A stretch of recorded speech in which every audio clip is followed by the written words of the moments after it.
70 के दशक की माया नगरी मुंबई। बॉम्बे पुलिस के एक बेहद ईमानदार और उसूलों वाले हेड कांस्टेबल इब्राहिम कास्कर का परिवार रहता था। इब्राहिम एक ऐसा शख्स था जिसने जिंदगी भर अपनी खाकी वर्दी पर रिश्वत का एक दाग नहीं लगने दिया। लेकिन नियति का खेल देखिए, उसी पुलिस वाले के घर में एक ऐसा नापाक मंसूबा आकार ले रहा था जो आने वाले दशकों तक भारत की छाती पर मोम डलने वाला था।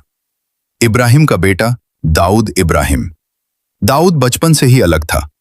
पढ़ाई लिखाई में उसका कोई मन नहीं लगता था। उसकी आंखें हमेशा अपने इलाके के उन भाई लोगों को घूरती थीं जो महंगी घड़ियां पहनते थे, जिनके पास इंपोर्टेड गाड़ियां थीं और जिनके एक इशारे पर पूरा बाजार बंद हो जाता था। दाऊद की आंखों में मुंबई के अंडरवर्ल्ड का बेताज बादशाह बनने की भूख थी। शुरुआत हुई डोंगरी की सड़कों पर छोटी मोटी चोरियों, राहगीरों को लूटने और दुकानदारों से हफ्ता वसूली करने से। उस वक्त मुंबई पर राज था बड़े खिलाड़ियों का, हाजी मस्तान, यूसुफ पटेल और करीम लाला। स्मगलिंग की दुनिया पर करीम लाला का राज था। 20 साल के उस नौजवान दाऊद ने करीम लाला का गैंग ज्वाइन कर लिया। दाऊद का काम था स्मगल किए गए सोने, घड़ियों और हथियारों की कंसाइनमेंट को पुलिस की नजरों और बाकी दुश्मन गैंग से बचाकर सुरक्षित ठिकाने तक पहुंचाना। लेकिन दाऊद कोई आम गुर्गा नहीं था। वो सांप की तरह कुंडली मारकर बैठा था, बस सही वक्त का इंतजार कर रहा था। गैंग में करीम लाला के 2 सगे भांजे भी थे, आलमजेब और अमीरजादा। इन दोनों को दाऊद की बढ़ती हुई अहमियत और उसकी चालबाजी एक आंख नहीं भाती थी। एक रात एक कस्टम ऑफिसर ने करीम लाला के सोने की एक बहुत बड़ी कंसाइनमेंट पकड़ ली। आलम का खून खौल उठा। उसने बिना वक्त गवाए उस कस्टम ऑफिसर को किडनैप कर लिया और मुंबई के एक सीक्रेट बेसमेंट में उस ऑफिसर को बांध कर रखा गया। आलम ने ऑफिसर के माथे पर बंदूक रखते हुए कहा, तेरी हिम्मत कैसे हुई पठान का माल छूने की? जान प्यारी है तो 2 लाख रुपए का इंतजाम कर, वरना तेरे शरीर के इतने टुकड़े करूंगा कि तेरी बीवी पहचान नहीं पाएगी। उस दौर में 1 लाख रुपए एक बहुत बड़ी रकम हुआ करती थी। इस फिरौती की रकम को सुरक्षित लाने और मामले को रफा-दफा करने की जिम्मेदारी दी गई दाऊद को। जब दाऊद के हाथों में वो 2 लाख रुपए की भारी गड्डियां आईं, तो उसके अंदर का शैतान जाग उठा। दाऊद की नीयत पूरी तरह डोल गई। उसने एक बहुत बड़ा हिस्सा अपने पास छुपा लिया और एक छोटी सी रकम जाकर आलमजेब को दी। क्या है ये? बाकी का पैसा कहां है दाऊद?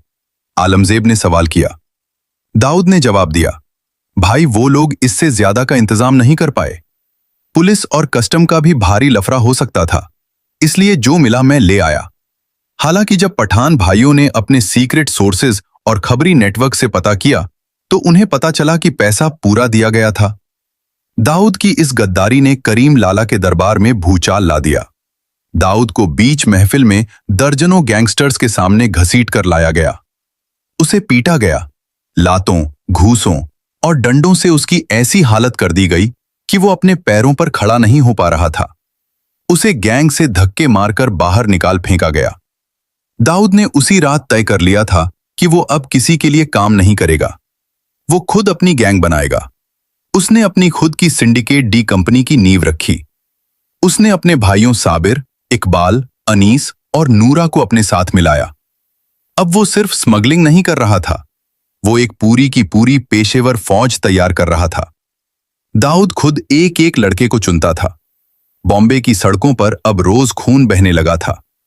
दाऊद गैंग और पठान गैंग के बीच की दुश्मनी अब नासूर बन चुकी थी।